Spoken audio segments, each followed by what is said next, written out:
છે, washing machine છે, પાણીની મોટર છે, એસી છે, એ બધાને તમને શોર્ટ સર્કિટથી બચાવવા માટે તમે શું મૂકો? આપણું આ મશીન ચાર પ્રકારના કામ કરશે.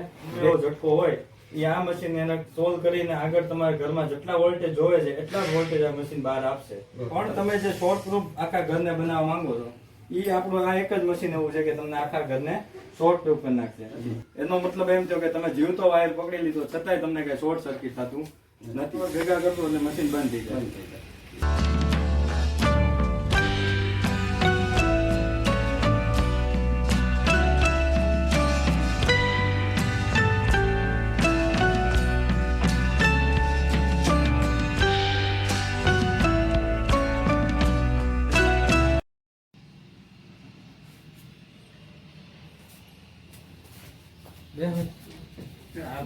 આપણે આપણા ઘરમાં ઇલેક્ટ્રિક આઇટમ જેમ કે ટીવી છે, ફ્રીજ છે, વોશિંગ મશીન છે, પાણીની મોટર છે, એસી છે, એ બધાને તમને શોર્ટ સર્કિટથી બચાવવા માટે તમે શું મૂકો? એક ટેબિલાઇઝર મૂકવું પડે. ટેબિલાઇઝર એવી વસ્તુ છે કે તમારે બધા મશીનમાં અલગ અલગ રીતે મૂકવું પડે. એક મશીનની માટે તમારે મોટું ટેબિલાઇઝર કંઈ આવે નહીં. તો આપણું આ મશીન ચાર પ્રકારના કામ કરશે. એક તમારું છે ટેબિલાઇઝર તરીકે ઉપયોગ આપશે કે આ એક મશીન તમે મૂકી દો એટલે તમારા આખા ઘરને સેફ કરી દેશે. કે જેમ કે હાઈ વોલ્ટેજ નો પાવર છે, પીજીવીસી નો પાવર છે, ઝટકા છે, વીજળીના ઝટકા છે, એ બધા પાવરને આ મશીનમાંથી ગમે એવો ઝટકો હોય એ આ મશીન એને સોલ્વ કરીને આગળ તમારા ઘરમાં જેટલા વોલ્ટેજ જોવે છે એટલા જ વોલ્ટેજ આ મશીન બહાર આપશે. એટલે એનાથી તમારા ઘરના બધા મશીનો ઓપરેટ સેફ થઈ જશે. બીજું આ મશીનનું કામ એવું છે કે આ મશીનમાંથી જે પાવર નીકળશે એ આખો શોર્ટ પ્રૂફ પાવર નીકળશે. જેમ કે તમારા ઘરમાં નાના છોકરાની મોટર ચાલુ હોય, વડીલો છે, એ બધામાં જાનહાની થવાની શક્યતા વધી જાય છે. હવે તો એ વસ્તુ ટેબિલાઇઝરની જગ્યાએ તો ટેબિલાઇઝર તમે શું મૂકી દો તો સોલ્વ થઈ જવાની. પણ તમે જે શોર્ટ પ્રૂફ આખા ઘરને બનાવવા માંગો છો એ આપણું આ એક જ મશીન એવું છે કે તમને આખા ઘરને શોર્ટ પ્રૂફ કરી નાખશે. આ મશીન તમારે તમારા ઘર, office, flat, school, college, building ગમે ત્યાં આપણે મૂકી શકીએ છીએ આપણી જરૂરિયાત મુજબમાં. હવે આ મશીન કામ કેવી રીતે કરશે એ આપણે જોઈએ. સૌ પ્રથમ આ મશીન છે એ આપણે પીજીવીસીએલ ના મીટર પછી જે આપણો પાવર આવે, મીટરમાંથી જે પાવર આવે એ આ મશીનમાં જાય છે. આ મશીનમાંથી પાવર આપણા ઘરમાં જાય છે. તો આપણે અત્યારે એક ડેમો તરીકે જોઈએ કે ભાઈ આપણે અત્યારે આ પિન અહીંયા ભરાવીએ છીએ. આ પીજીવીસીએલ માં પાવર લીધો, આપણે પીજીવીસીએલ માં પાવર લીધો. હવે આ મશીનમાં અત્યારે પીજીવીસીએલ માં પાવર આવ્યો. હવે માની લો કે આ મશીનમાં થઈને આપણે આ ઘર ગણી લઈએ, આખું ઘર છે. આ મશીનમાં મેં આ પિન ભરાવી દીધી એટલે આ ગ્લોબ ચાલુ. હવે મશીન અહીંથી ચાલુ કરું એટલે આ ઘરમાં પાવર આવી ગયો. હવે તમે જોઈ શકો છો કે આ ફેજ છે.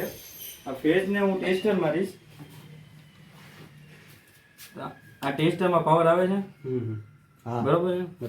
હવે એનો મતલબ એમ થયો કે આ પાવરમાં લાઈનમાં પાવર આવે છે. હવે આ પાવર તમે અડો તો શું થાય? શોર્ટ આવે, ઝટકો લાગવામાં. તમે આ પાવરને પકડો, તમને ઝટકો લાગે છે? ના ના, જરાય ઝટકા કાંઈ ફીલ થયું? હવે તમે ચપ્પલ કાઢી નાખ્યા છે? નથી.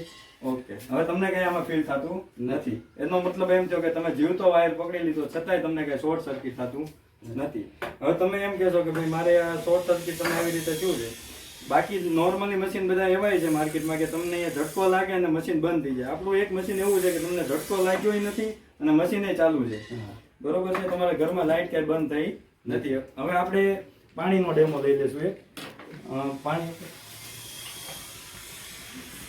આ જ વસ્તુ તમારા ઘરમાં કદાચ માની લો કે પાણીની મોટર ચાલુ છે કે ઘરમાં ભેજ છે એટલે આપણે પાણીમાં ડેમો લઈએ કે ભાઈ પાણીની અંદર કદાચ શોર્ટ સર્કિટ થયું હોય તમારા ઘરમાં તો તમને શોર્ટ લાગે છે કે નહીં એ આપણે ચેક કરીએ.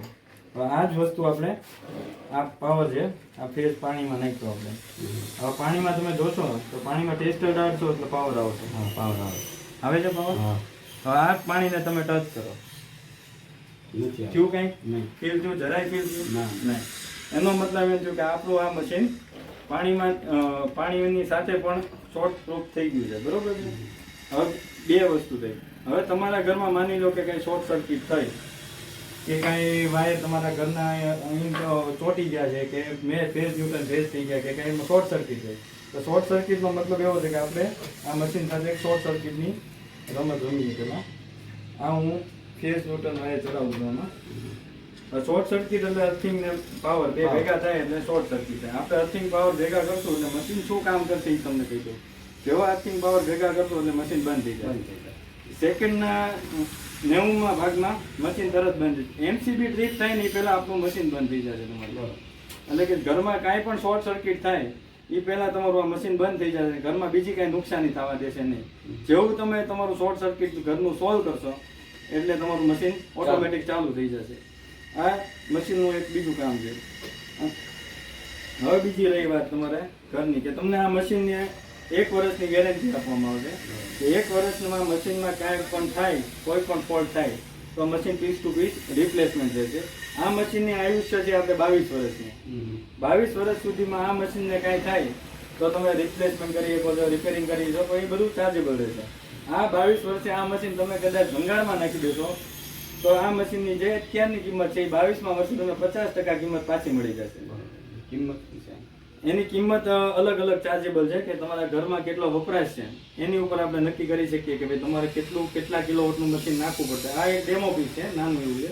તમારા ઘરમાં જેટલો લોડ હોય એ પ્રમાણે આપણે નક્કી કરી શકીએ. આપણા ઘરમાં વોલ્ટેજ ઓછા વધુ હોય તો નાના મોટી મશીન આવશે કે આ આવશે? નહીં, એ તમારા ઘરમાં માની લો કે 3 કિલોવોટ થી લઈને 50 કિલોવોટ સુધીનું આપણે મશીન નાખીએ ઘર વપરાશ માટે. હવે તમારા ઘરમાં કેટલું લોડ લ્યો છો તમે, માનો કે એસી છે, ફ્રીજ છે, આ છે, તે છે, પાણીની મોટર હોય તો એ બધામાં એક ઓડિટ કરવું પડે કે ઓડિટ કરીને પછી એમાં નક્કી થાય કે આપણે 6 કિલોવોટનું મશીન નાખવું છે કે 7 કિલોવોટનું મશીન નાખવું કે 10 કિલોવોટનું મશીન. એની ઉપર આપણે નક્કી કરીએ કે તમારા ઘરમાં કેટલું મશીન નાખવું છે. હવે આ મશીનને 2 રીતે કામ કરશે. એક ઓટો કરશે ને મેન્યુઅલ કરશે. માની લો કે તમારા ઘરમાં કાંઈ ફંક્શન કે એવું છે તો તમારા ઘરમાં તો તમે 6 કિલોવોટનું મશીન જ લીધું છે. ફંક્શન ને એવું હોય ત્યારે તમે 10 કિલોવોટનો પાવર લેવાના હોય ત્યારે આ મશીનને તમે મેન્યુઅલ કરી શકો. નકર શું થાય કે તમે 6 કિલોવોટની ઉપર વપરાશ કરશો એટલે મશીન ઓટોમેટિક ડિસ્કનેક્ટ થઈ જશે. એટલે આપણે એ સમયે એવું કરવું પડે કે મશીનને હું મેન્યુઅલ કરી નાખું. જ્યારે તમે મેન્યુઅલ કરશો ત્યારે તમને આ શોર્ટ પ્રૂફનો લાભ નહીં મળે. જેમ તમે પીજીવીસીએલનું જૂનો સિસ્ટમ કરતા હતા એ જ સિસ્ટમથી તમારે કામ કરવાનું રહેશે. એટલે આ મશીન આપણા ઘર, કોલેજ, ઓફિસ, મકાન બધી જગ્યાએ તમે કામ કરી શકો છો અને કમ્પ્લીટ શોર્ટ પ્રૂફ છે. બરોબર છે? ઓકે.